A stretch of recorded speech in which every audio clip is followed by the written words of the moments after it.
Man, we are rocking with a legendary artist in the game. Yes, We're yes, rocking with yes. tonight, Frank Mr. Frank McComb. McComb. What's up, Yeah. baby? Yeah. What's up, y'all? Man, Frank, how you doing, man? How you doing? How you doing, I'm man? I'm doing the best I can. That's all you can do. I'm doing it, man. I'm doing it. Frank, you got a hit single out, man. It's been, just blazing. Learn How to Love. And it's a duet with the legendary Walter Williams from the Ojays. Dude, it's a classic already. Man, Thank you. talk to us a little bit about that, man. Just how did it come about, the idea behind it, all of that. Truth be told, I wrote that joint when I was like 20 years old. What? I'll be 53 this year. That song, yeah, it's like what, 33 years old. Yeah, That's crazy. I wrote that song. I was about 20. Yeah, and like I say to people all the time, I was too young to have gone through what the song is about. So it might have been a whiskey I was drinking. Blame it on Jack and Daniel. Oh, no, man. But I mean, come on, I was 20 years old. I hadn't gone through that. But Walter and I ran into Walt. I was doing a show, and I was in St. Petersburg, Florida last year. And Walt and the Ojays were in Tampa. And they were doing what they were calling the last train, tour, the last train tour for the Ojays. And Walt and we ended up hanging out at the same hotel. I went to the show after, I did my show, and then the following day I went to see them. And I'm hanging out with them, and me and Walt like, man, let's do something, And Walt's like, man, I've been a fan of yours forever, man. I said, I've been a fan of yours since I was knee high, He said, how did I miss you back during that tour in '91, Because I was musical director for the Rude Boys. And it was a big tour. The Rude Boys came out under Gerald Levert, who's the son of Eddie Levert from the Ojays. All of us being all of us coming out of Cleveland, Ohio. And back in '89, that's when I really started working with the Rude Boys, but we didn't tour till '91. And all over your face, Rude Boys. Yeah, wow. Absolutely. And though I was on that tour, I never got the chance to really link up with Walt, which is the one I really wanted to link up with. I always wanted to link up with Walt, but I never got to link up with him. I linked up a few times with Sammy Strain, who was the third member of the Ojays at the time. And Sammy and I would sit down and chop it up, and he would tell me the stories when he was with Little Anthony and the Imperials, years before. And for some reason, I could just never nail Walt. But he said to me last year, he said, how in the world did you slip by me? He said, it was probably Vert. Vert probably kept you away. But it's funny because Gerald and Eddie, I'll never forget, man. I would be getting prepared for the rehearsal, the Rude Boys rehearsals. And Gerald and Eddie would come near my rig. And it would be close enough for me to hear them talk about me. So they would walk over near my rig, and Gerald would say, hey, Pop. And Eddie would say, yeah, son. Gerald would say, see that boy right there? He don't want to make no money. And Eddie would say, nah, he don't want to make no money because he won't open up his mouth and sing. They knew me. They knew me for playing in the bars all around Cleveland, Ohio, Canton, wherever else, Erie, Pennsylvania, which is only 2 hours away. They knew me for playing in the bars, but they knew that I would never open up my mouth and sing.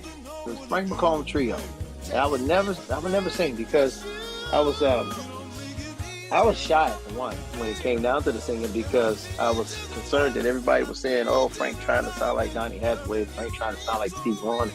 And I was just trying to be myself. I'm the only man in my family who sings. I mean, there's my mother, all of my aunts, my grandmother, but no men. It's just me.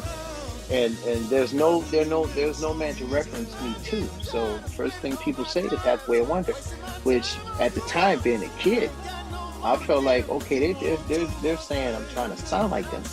But like I always say, I have a hard enough time trying to be myself. I ain't trying to be nobody else. But ain't nothing wrong with that though, Frank. Ain't nothing wrong But with Man, that, I'm that, telling you. that's the same thing. I'm But telling you. that's the same thing Vincent told me. I've known Vincent since I was like 17. Vincent told me when I was about 18, 19. He said, man, anytime somebody ever tell you sound like a legend, you better take it and run with it. Because he said he went through the same thing with Wes Montgomery. But I've been running. I've been running for a long time. So yeah, I'll take that because you can call me anything else. You can call me. You can say I suck. So I'm cool with it. But yeah, so Walter and I were talking about it last year. Let's do something, and I was like, definitely. I'd be a fool not to do something with Walter Williams. So I pulled this tune out, and I figured, well, this would be a good one for him to do. With me. Y'all don't mind me. I'm plugging up my phone as we talk. Wow. But yeah, he figured. I figured this would be a great one for him to do with me because, it's a mature subject matter. And I think it'll be good. Sure enough, man, I sent a rough of the tune to Walt, and he loved the tune. But then I got to Cleveland, and now mind you, I had recorded all the tracks right here, in my little studio, Booby Scoop Music Studio. And everything you hear on the track, by the way, is all me. There's nobody else on that whole recording other than Walt singing. I tracked everything. Sounds like a live band, but that's all me. Yeah. Everything you hear is all me. Everything. Vocals, everything. Drum programming, everything. Everything. Bass, everything. Because I hear bass and I hear drums. I hear them clearly. I love rhythm sections. I grew up listening to a lot of soulful rhythm sections. Yes, and it stuck with me. Now I can't play bass, but I can program the hell out of it. And I'm a pocket drummer. I played drums before I played piano. I started drums at 8, piano at 12. So I never had a kit to play on. Like my brother had a kit, but he just kind of goofed around on it. He beat the drums. I was trying to play the drums while he was beating the drums. So I would sit there and I would shed on the drums. And when he heard me getting better, what did he do? Destroyed the kit. Oh no.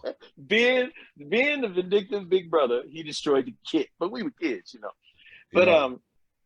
But I programmed everything on the song and I sent it to Walt and he loved it. But when I got to Cleveland, we cut it at Tony Nicholas's place, who's also he's the keyboard player and I think he's right under the music direction of Dennis Williams.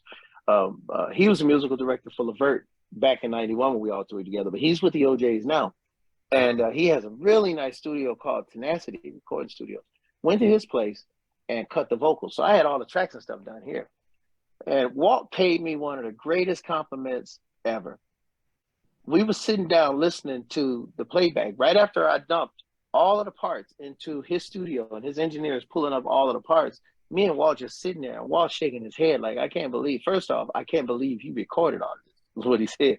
Then he said, man, this sounds like something the Whispers would kill. Wow. So for a legend to tell me that a legendary group would have killed this tune, that's one of the greatest compliments you can give an underdog like me. That's one of the greatest compliments you can give me. Yeah, Walt Williams said that he could easily hear the Whispers doing this tune. So I was like, oh yeah, we got a hit. Wow. So, yeah. And everything was tracked by yours truly. Everything was recorded, tracked, mixed, mastered, everything by yours truly. And people find it hard to believe that I'm actually recording my own records. They find it. I really don't think people believe me, but it's really me. I'm tracking all of my own music, and yeah, I was thrown into having to do it because I remember years ago I was doing some demos for some guys that I thought were friends of mine, but they needed somebody to do vocal demos for them. And I was, I would go to the studio and I would charge them cheap, like $50, $100 here, And they told me, anytime you need to get some musical ideas out, let us know. We'll help you cut it. Just come to the studio and just cut, because you're always giving us a break. But every time I would cash in on that favor, they could never pay the debt, basically. They just kept saying, oh, we got this person coming in. We got that person coming in. We'll have time this week. And I just got kind of tired of that. So my then attorney ended up getting me a publishing deal. And in the publishing deal, I asked him to work out a way for me to get some gear. I'll have them create a budget for me to get some gear so I can write some songs. And he worked it out. I went to the Guitar Center in Hollywood. Met a guy named Haraj. I never forget him. Never seen him again. But he was my angel because he told me the right stuff to get. He told me to get the Korg Trinity, which was this big silver keyboard, like, bigger than this Kronos by Korg. Yeah, the Korg. I got that, and I got the Roland VS 880. So I could do all my analog stuff in that. So I linked the two together. That was a digital hard disk recorder. And so I MIDI'd everything and sequenced everything rather in the Trinity. And I MIDI'd it to the VS 880. And I recorded all of my vocals, Moog, Fender Rhodes. I recorded all of the analog stuff in that. So linked the two together and they started talking to each other. So not knowing that I would be working with Korg, for years. This was way back in 2004 when I went independent. Yeah. So I started recording my own music on my own. I said, never again will I ever have to depend on anybody to record my own music ever again. I'm going to learn how to work this gear, and I'm going to record my own music, and I'm going to get it out. And I just, from 2004 on, I've been recording my own records. And I mean, I've done some projects where I've had musicians involved, don't get me wrong. But as far as recording my own stuff, controlling my own stuff, owning my own masters, my own copyrights, right here, doing it myself, literally. That's the way to go. Wow. Literally. So, but trip this, when I first started playing keyboards, my mom was dating a guy who was in tune with the streets, right? And he knew I was learning to play, that I wanted to play keyboards. So I had just learned to play keyboards. My Aunt Evelina taught me some stuff. And he knew I needed a keyboard. He got his hands on a keyboard called the Korg Poly 800. It was a little green 49 key keyboard with a lot of synthesizer sounds. So I couldn't play any piano or Rhodes on it because it really didn't specialize in that. It specialized in synth bass and synth sounds. So I met a guy from Pittsburgh through somebody in Cleveland, and he had a Fender Rhodes. He wanted a Poly 800. I wanted a Fender Rhodes. We met up and swapped, and that's how I got my first Fender Rhodes piano.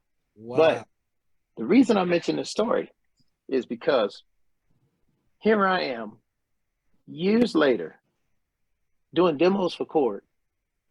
I'm like the Nautilus, where they put the Nautilus out, I think 2 years ago on November 9th. I'm literally singing in that keyboard. I did a demo for that keyboard. All of their soul and jazz demos, that's me. And I'm actually singing it. I named it after my daughter. The song is called Ladies Adore. That's her middle name. The Kronos keyboard. I actually developed 2 Wurlitzers and 1 Fender Rhodes. They would ask me, how come you don't use electric piano? I got tired of using Fender Rhodes pianos in concert because the people that would rent, I'm saying all this for a reason, the people that would rent the Rhodes pianos out were getting paid to have the pianos fixed. Now, we're talking about Fender Rhodes being my second keyboard. I learned how to totally take those things apart and put them back together, literally, because I used to be a mechanic. I used to fix cars. But Fender Rhodes piano, I learned how to completely take them apart and put them back together. I've tuned and overhauled pianos for Fred Hammond, Tina Marie, Brian Morgan, who was the producer at S4WV. I've done so many people's Rhodes pianos. And I've got one that I'll never get rid of, signed by Herbie Hancock, George Duke, and Greg Fillinganes, all on the same night. I'll never get rid of my 88 suitcase, and it's almost my records. But the thing is I learned how to do these pianos. I learned how to fix them the whole nine. And I told Korg, I said, I don't like the electric pianos in your keyboards. Next thing I knew, we were coming up with sounds for the Kronos, the Chrome, the Cross, and the Nautilus. I mean, we did a lot of work on those electric pianos. But I worked the same day Lyle Mays worked, the late Lyle Mays. We sat right next to each other. I sat there and watched him develop his acoustic piano for the Kronos, the same keyboard back here behind me. And when Lyle finished, he had to leave, and I started working on my stuff. That day I did 2 Wurlitzers and 1 Fender Rhodes, and I asked the company to name all the patches after us. So all of our names are in this keyboard, the Kronos keyboard behind me, because I asked for it. The squeaky wheel gets the oil. And I'm telling everybody out there, squeak. Squeak as loud as you can. Yeah. Squeak. Squeak like the biggest, fattest rat you can find in the alley. Squeak.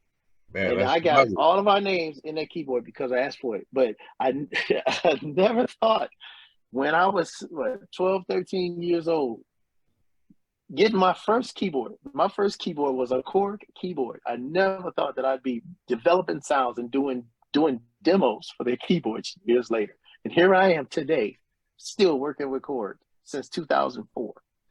Wow. So anybody out there, do not let the world tell you that you can't accomplish some things, man. Just keep it moving. Keep it moving. You're talking to a man that's been touched by the hand of God, literally. I've been to nobody's college, but I've spoken at many. I did a concert at Berklee College of Music. I spoke at Stanford.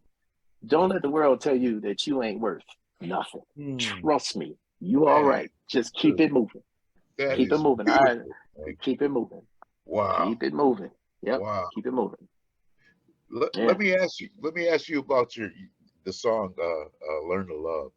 How many takes vocally did you guys do? I had started working on my vocals before Walt even got there.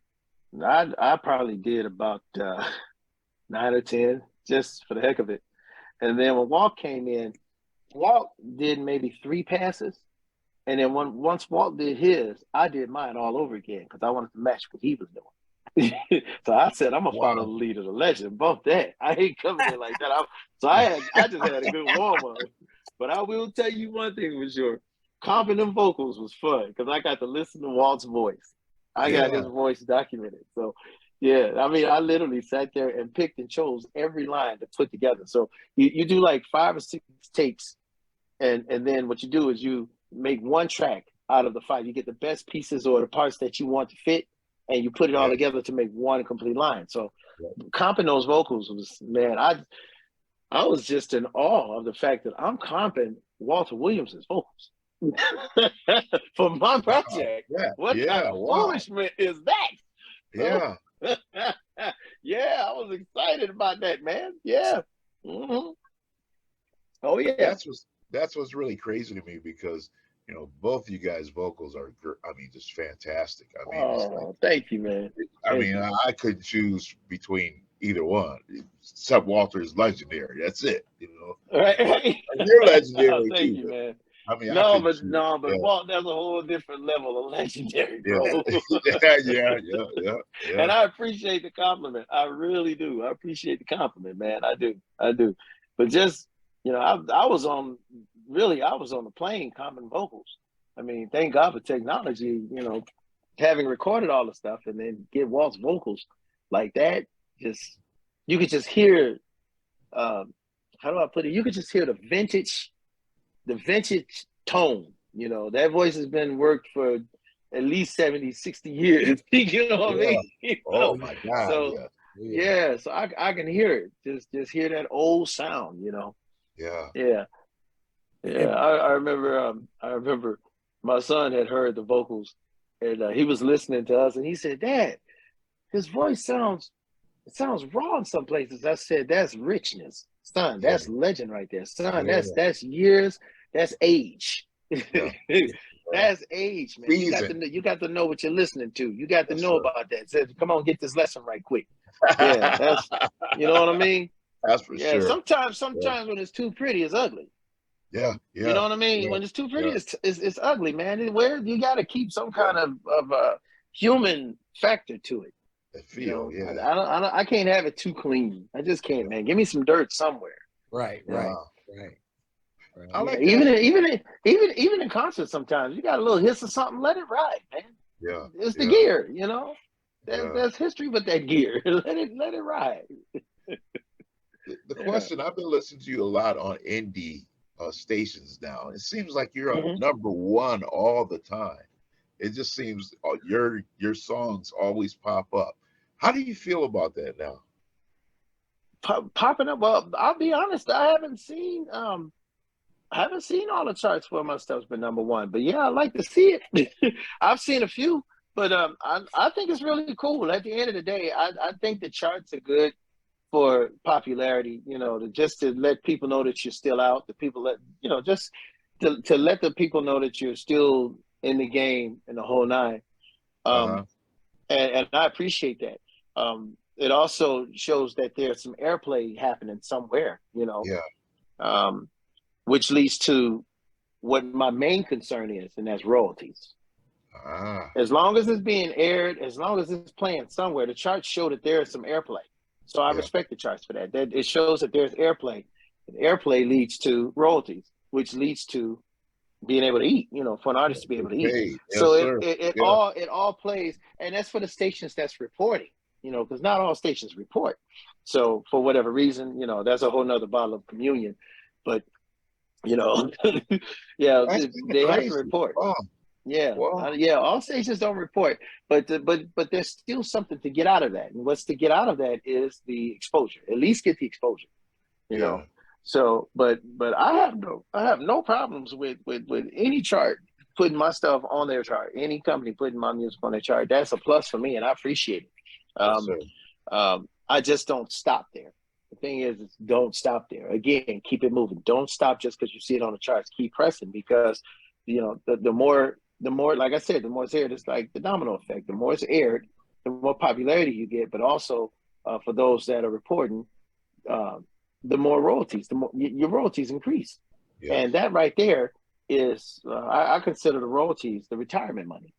Yeah. For a recording artist, that's the retirement money. Yeah. We go on tour, that's the quick paycheck. That's when we go and play concert dates, that's equivalent to the paycheck, basically. That's the quick money. But that retirement, what is retirement for a musician, recording artist? What is that? Wow. You got to write your music, man. Yeah. Yeah, write your music, because that's where your publishing is. That's where your royalties and your retirement is. Now, if you're not writing your music, do what Whitney Houston did and make a load of money acting, and whatever she did get from her records or bonuses or whatever. Because I don't think she wrote a lot of music. I don't think she wrote a lot of her hits or a lot of her. She may have written some things, but for the bulk of her catalog, I don't think she wrote. Versus Mariah Carey. Now Mariah, she should be sitting like a fat rat with all the stuff she's written. Yeah. She's written, I think, most of her music, if not all of it. Wow, I didn't realize. Not all, most of it. Like, she's got the biggest Christmas song in the world. All I Want for Christmas Is You. Yeah. And she wrote that junk. Yeah. She ain't never got to put another record out again. Are you gonna be writing for anybody soon, or are you writing now for any artist? I'm always writing something, man. I'm always doing something. I haven't. I was approached by Penny Wells to do something for her out of Detroit. But really, I've been just kind of focusing on tossing ideas for myself. Right now, I don't see doing an album. I don't even feel doing an album. I just feel right now just sticking to singles, and just pushing singles. Well, I hear a lot of people say that. Yeah, eventually I'll get around to doing another album. But right now, I think until I hear another album, I think I just want to stick to singles and just pushing singles. Just put your all into the singles, for now, and see what happens. Yeah, you're not gonna see what happens. Guy Najee. Say what? You're not gonna do anything with Najee coming up? Anything coming up with him? Nothing planned, but that's probably just a call away. Think of it. We're gonna be on the bill together. In fact, Lake Harbor Jazz Festival, July 13th. Yeah, me, Najee, and Mo Horns. Yeah, we'll all be in Lake Harbor. You guys are nice together. Lake Harbor, Maryland, getting it in. Yeah. That's my dude, man. Yeah. That's my dude. Thank you, man. He's played on quite a few things for me. In fact, I remember doing a song called Signature on the album You, Me, and Forever. Signature is a tune that I did. In fact, he was aiming for that to be the title track for the album. He wanted to name the album Signature and make that song the title track, but the company wouldn't agree with it because they said the song Signature had been used so many times. And if you really do the history, it has. Even Patrice Rushen had an album called Signature. Yeah. So, but it eventually became one of the singles on the album, but I had to do a remix to the song. They had me do a remix to my own song. They said the vocals that I did on it was just too soulful for radio. Wow. Oh, wow. You kidding? Yeah. So I had to do an instrumental remix version of my own song for it to become a single.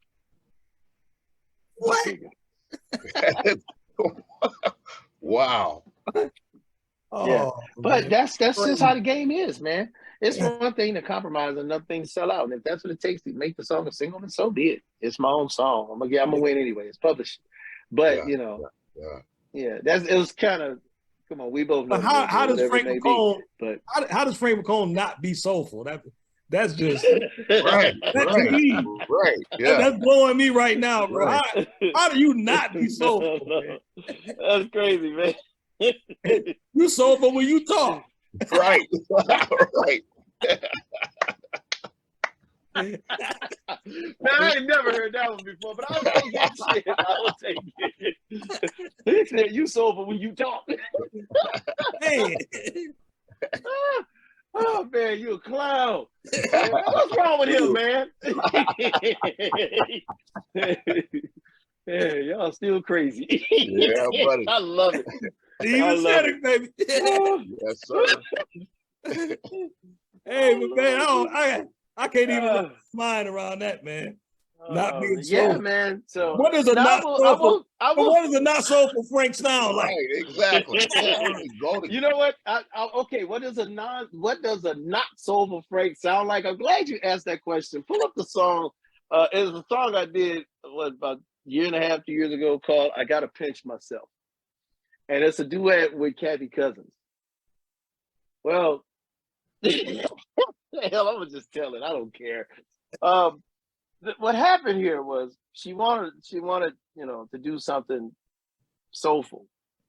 So I came up with the tune, but I said, no, we're going for smooth jazz radio. I gotta be careful building this track because if it sounds too funky, based on my experience with Signature, if it sounds too funky, they ain't gonna play it. So I did the track, and the track perfect for smooth jazz. It got a lot of play. It hit number one in quite a few places. It got a lot of play.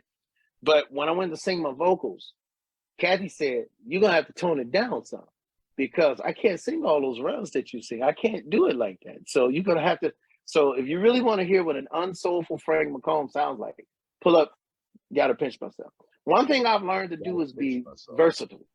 I've learned to be versatile, and because of all the people that I grew up studying. First off, I went to the Cleveland School of the Arts, and when I went to the Cleveland School of the Arts, it was a very political school, but I learned because I had to listen to a lot of different styles of music. Now, I had listened to a lot of different styles of music growing up, but then when I attended the Cleveland School of the Arts, my middle school, from middle school to 11th grade, it forced me to listen to more stuff.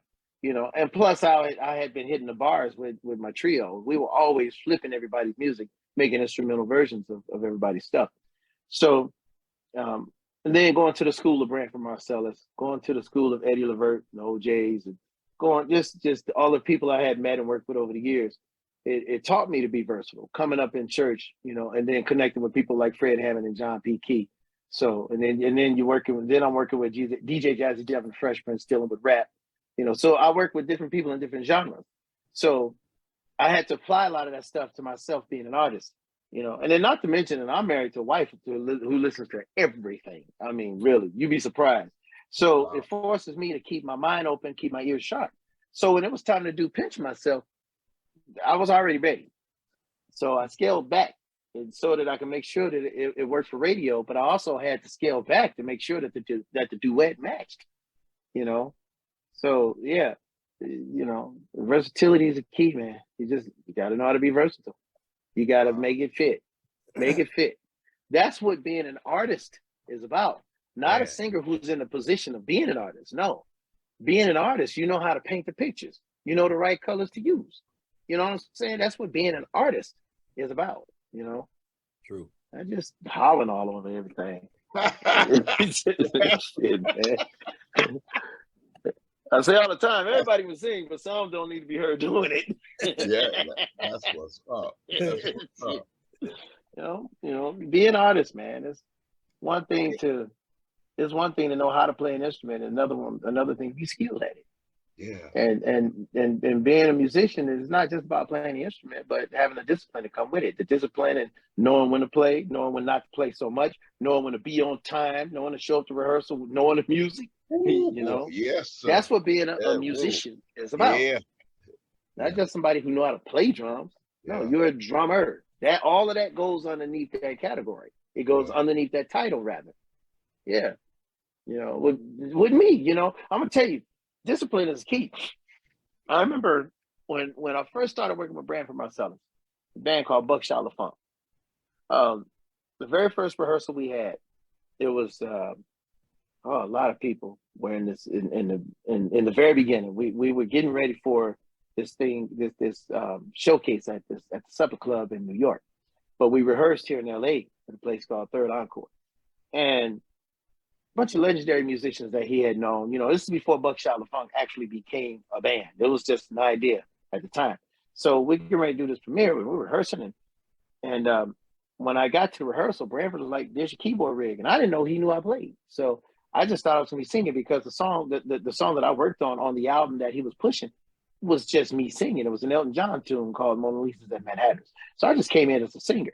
But when it was time to start getting ready for touring and performing, I get to rehearsal and there's a keyboard rig. So go to your rig. I was like, oh, cool, I get to play. So I'm watching everybody jam out on this tune called Black Widow Blues. And he's screaming on everybody because they playing and playing and playing. I'm like, okay, I'm gonna get in here. I'm gonna show them I can play too. So I get on my keyboard rig and I'm getting it in, right? And Branford screams on this person and then screams on that person. I'm like, yeah, they messing up. He ain't gonna scream on me. Yeah. I'm getting it in, man. So Branford's screaming on everybody. But then he walks over to me. He stands behind me, puts his hands on my shoulders, and he whispers in my ear and says, "The less you play, the more you say." And walked off.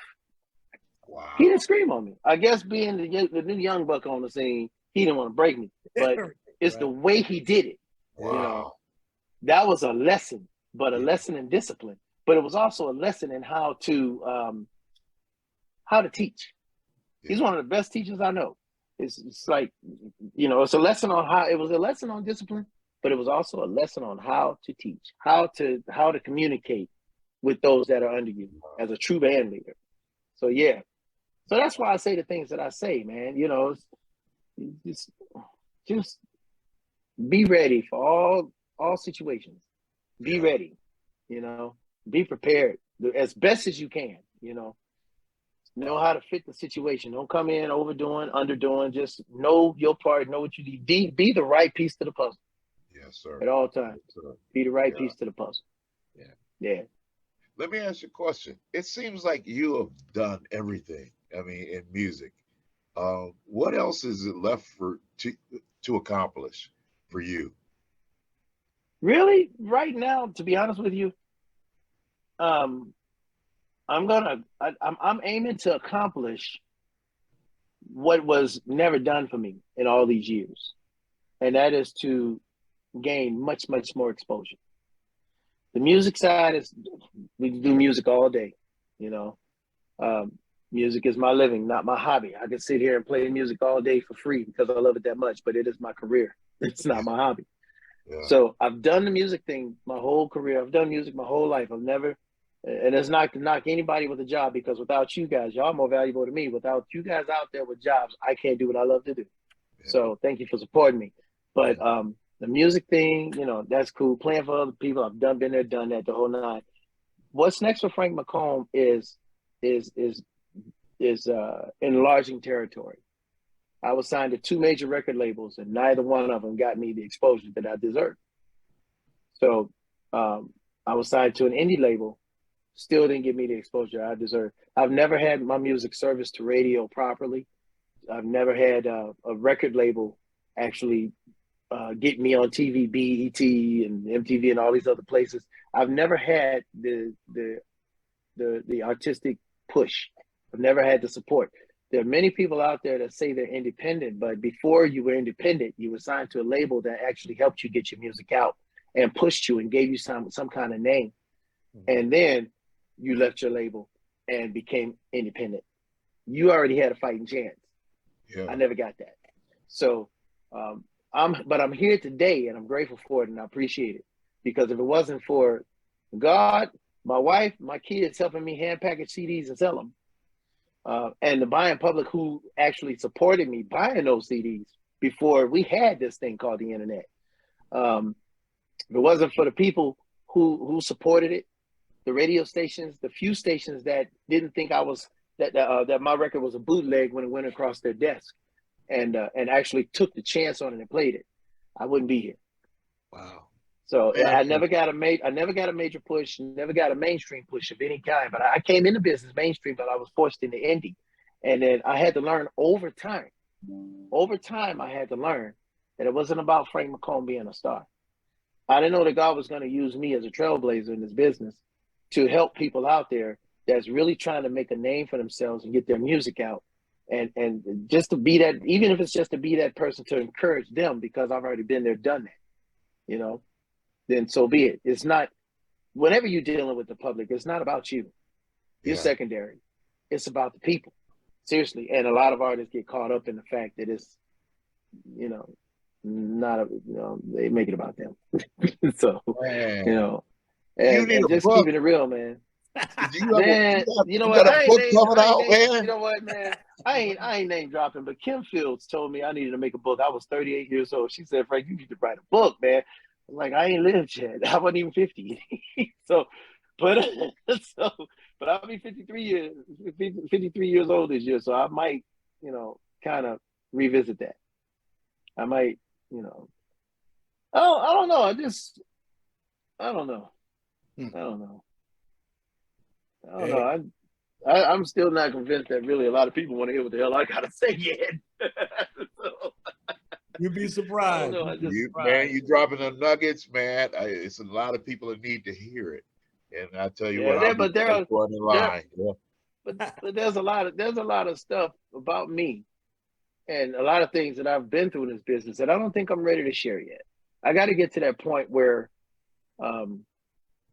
I'm just ready to say, like Quincy Jones, F it. This is what went down. This is how that went. Yada yada yada yada. You know what I'm saying? Because you know, I'm still growing. I'm still reaching. I'm still. It's not. How do I say this without sounding shallow? It's not that I'm. It's not that I'm satisfied. It's not that I'm dissatisfied or discontent. But I think as long as you're living, never stop reaching. You know, I don't think it's good to stop reaching. I don't think it's good to stop growing. That's one thing I can say I love about Herbie Hancock. Herbie is in his early 80s and he's still reaching and enjoying it. That's the key thing. Enjoy it. When I'm gonna tell you something, man. When this thing gets frustrating, because when I'm literally doing everything myself, like bookings, recording music, mixing it, mastering it, putting it out. My radio show, which I'm gonna be finishing when I finish talking to you guys, because Frank McComb's living room, I got to get it ready for this Saturday and Sunday. When things are a bit overwhelming at times, I got that wife that's pulling my coattail saying, "Yo, time to take a drive, bro." You know, it can be frustrating, you know, but you know, sometimes you got to take that drive and go feed the ducks. Just put it down. Go feed the ducks, you know, take a drive up to the mountains, because I'm like 20 minutes away from Mount Baldy. I can go up to the beach. I can go up to the mountains in the winter and enjoy watching them ski, and then go to the beach in the same day where I live and watch them same kids surf. And I have to take advantage of that more often. I get so consumed in all the work that I forget I live in a place where people spend a lot of money to vacate. You know, and though it is expensive here, but you got to look at what you're paying for. Look at what you're paying for, man. Look at the weather we get. You know, I can wear shorts in December. I don't have to sweep nothing off my car. I grew up doing that. I say all the time, I was born and raised in a place where have fun, man. Come visit us, bro. Come visit us for a while. Y'all got that. I'm cool. Have my share of that. I tell you all the time, I grew up in a place where the snow came to me and left when it felt like it. Now I live in a place where I can go to snow and leave when I feel like it. They said we still there, ain't we? We still there. Still y'all got it. Do it for me. Enjoy. Frank, you wrong, man. You wrong, man. But you ain't right, man. You ain't right. But I know. But I pay dues, man. I pay dues and not have to do that, man. Y'all enjoy it. Enjoy it. Right. I'm done. Hey, you making us feel real good, Frank. Right. You, we say it every year, man. Hey, I'm glad we're doing this interview while it's still nice up here, bro. Right. I'm glad it's summertime. If it was winter, I might go jump off the balcony, bro. Hey, I'm gonna tell you something crazy. I'm gonna tell you something crazy. We in June in California, and it feels like fall, almost spring. I mean, almost winter, because we're not used to not, being in 90-degree weather right about now, or 85, 90-degree weather. It's been cold for California, cold, but for me, yeah. I know that's Yeah, right. Californians and people out here in LA losing their damn minds because they're like, what kind of weather is this for June? It's still snow in the mountains, man. Oh wow. Yeah. Yeah, it's still snow up on the mountains. You drive up high enough, you're gonna run into it. You can see it if you go to certain places. Like my wife and I went to lunch up to 15. And when you go up to 15, you're like almost right up in the mountains, Dude, we saw snow. Thick. Wow. Yeah. In June, man, that's unheard of. It's chilly in June in LA. It's unheard of, but it's perfect weather for me. I'm loving it. West.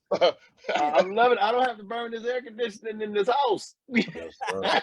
Wow. I'm independent. I live practical. I love it. Absolutely love it. Yeah, man. Yes, sir. Man, it's always a pleasure talking with you, man. Yeah, always a pleasure talking with you. Thank you very much. Is it a pleasure shoveling that snow? Yeah. Hey. I'm all right now. It's about 80 today. Yeah, it's 80 today. Yeah. I probably would have hung up the phone on you, man. We'd have ended the whole interview right there. Right. Lord. Lord, that person. Man, I'm telling you, man. They keep sending that rocket up in the air, man. These space shuttles. We the ones sending spaceships. Yeah. We the ones sending the spaceships up in the air. I ain't never seen a spaceship come down here. We sending the spaceships up. And I think every time they break that atmosphere, it affects the weather. Yeah, I think so. But we need it, because without that technology, I can't make no records. Sullivan. Yeah. Without that technology, we can't talk right now the way we're talking. That's right. Right. So it is what it is, and ain't nothing we can control, but it is something we can take advantage of. How about that? Yeah, absolutely. That's for sure. Yeah, let's take advantage of it, man. Absolutely. Yeah. Man, Frank, I appreciate you guys, man, loving the single, though. I really appreciate it. The single is hot, man. That's a great song, man. Yeah. And your voice on it with the Walkers is just, oh my God, unmatched. Man, thank you. That's such an honor to hear that, because that's a dude there, man. I've always loved Walt's voice.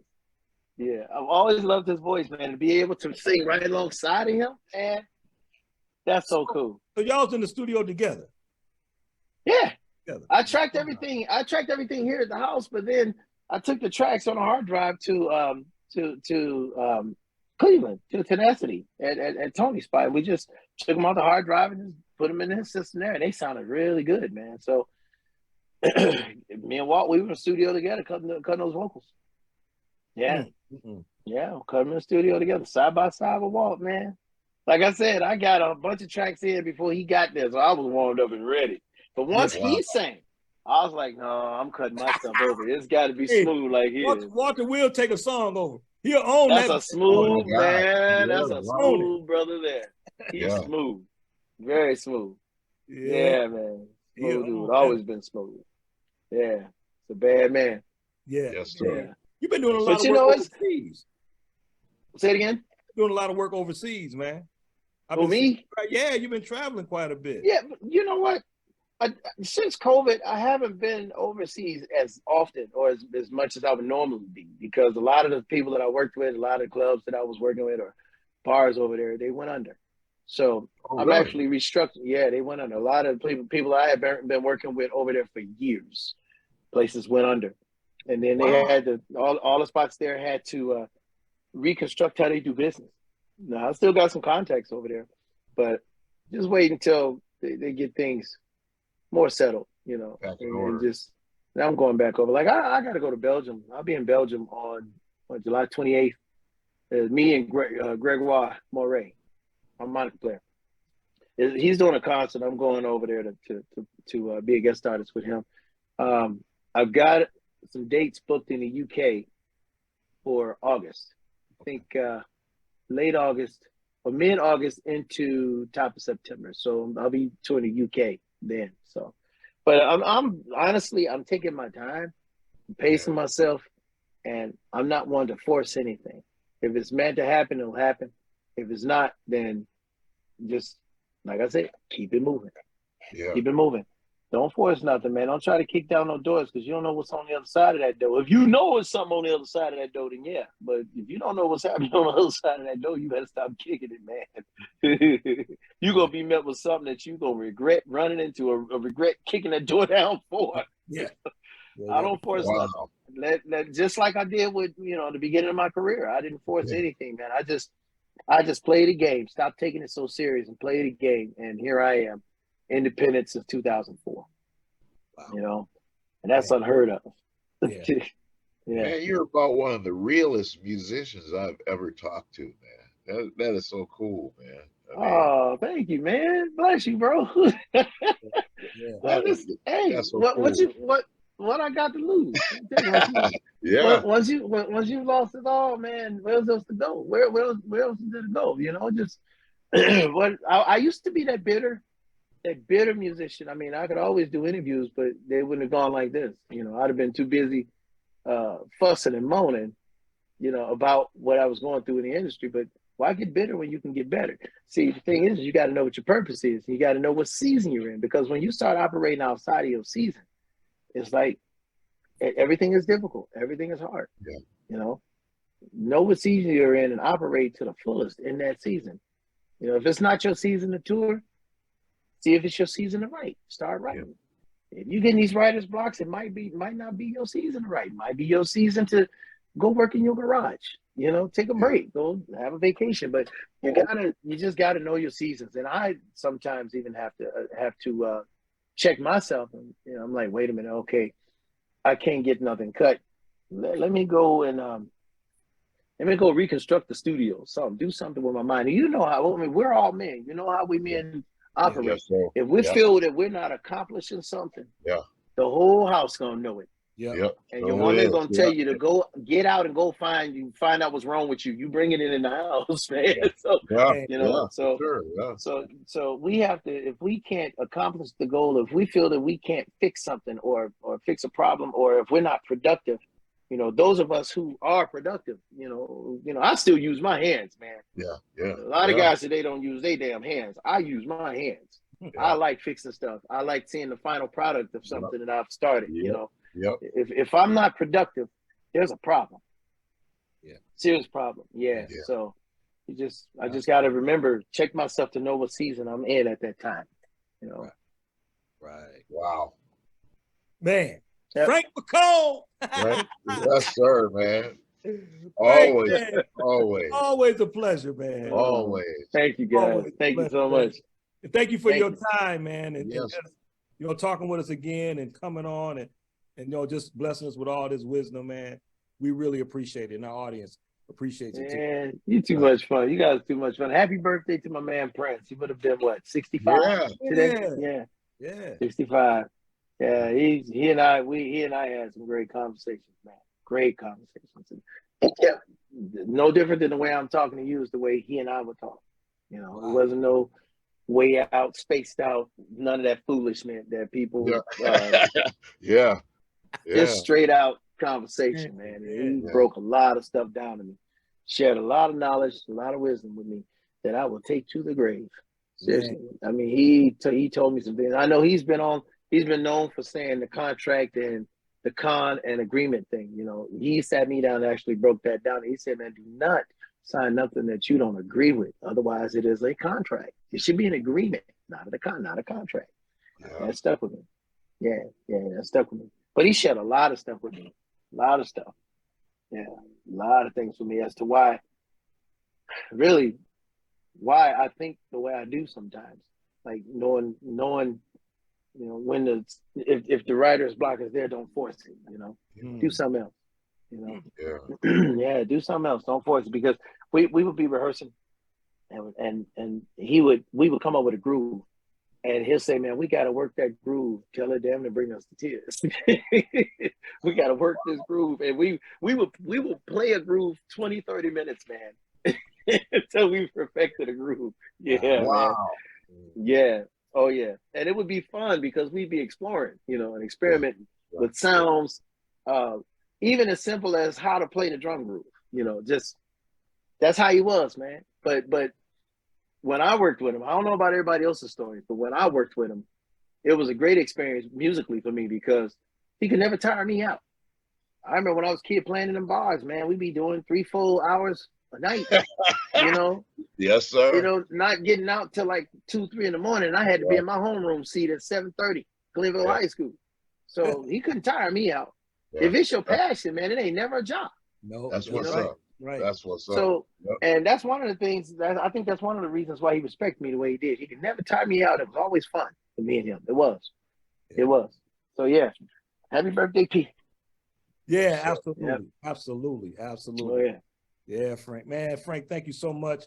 Before we end this, where can everybody find the single? Let them know that, as well as they follow you on all your social media platforms. I have a one-stop shop called Frank McComb Music, MCCOMB, like comb your hair. I ain't got no more of that. Frank McComb Music. We don't either. Yep. Oh, you either. Put our heads together, look like a 3-cheek booty. Hey, right. So frankmccombmusic.com. Everything is there. My apparel, my social media, Instagram, which is Frank McComb. My Facebook is there. My radio show, Frank McComb's Living Room, and my Patreon. I'm asking everybody to join my Patreon. $20 a month gets you exclusive backstage access to my career. I'm literally creating my own videos, the whole nine, making little productions in most cases and putting them up on my Patreon. And people paying $20 a month. Your $20 a month is not just so you can get videos, but I'm offering something because your $20 a month is actually just support for the artist. Just $20 a month. But I'm in exchange, I'm giving you exclusivity, stuff that I'm not even putting on YouTube. So that $20 a month adds up the more patrons you have. And it helps. It helps all of us recording artists because like we don't get a check every 2 weeks. This is our livelihood. So that support from the fans. If you really want to support Frank McComb, go to frankmccombmusic.com and support everything you see there. And you can find the single. You'll see frankmccomb.bandcamp.com. That's also there. You can get my single and all of my music there. And I tell people, it's cool to go to Apple Music and Spotify and all the digital outlets and get the music there. We appreciate it. You get your music right away, but we have to wait 3 months for it all to be collected and sent to us. But if you go to my Bandcamp, frankmccomb.bandcamp.com, which is where you'll find Frank McComb Music, download the music there. And then you get your music right away, and I'll see the proceeds in 2 days. So support the artist and not the system. Great. Make sure y'all go out and do that. Get it, stream it, and support Frank McComb, baby. Yes, sir. Frank McComb. That's right. Man, support this Frank, in the artist. Frank, love you, man. Literally. We love you, man. Likewise, man. Appreciate you guys so much. I really do. I appreciate you guys so much, man. Yes, sir. We get you back again, man. You have something hot coming out. Let us know. Keep us in the mix. Yes, sir. No doubt. Thank you very much. Hey, but you know what? Check out this tune that I did called Mama. George Benson wrote it for Donny Hathaway back in 1969 in Donny Hathaway's living room.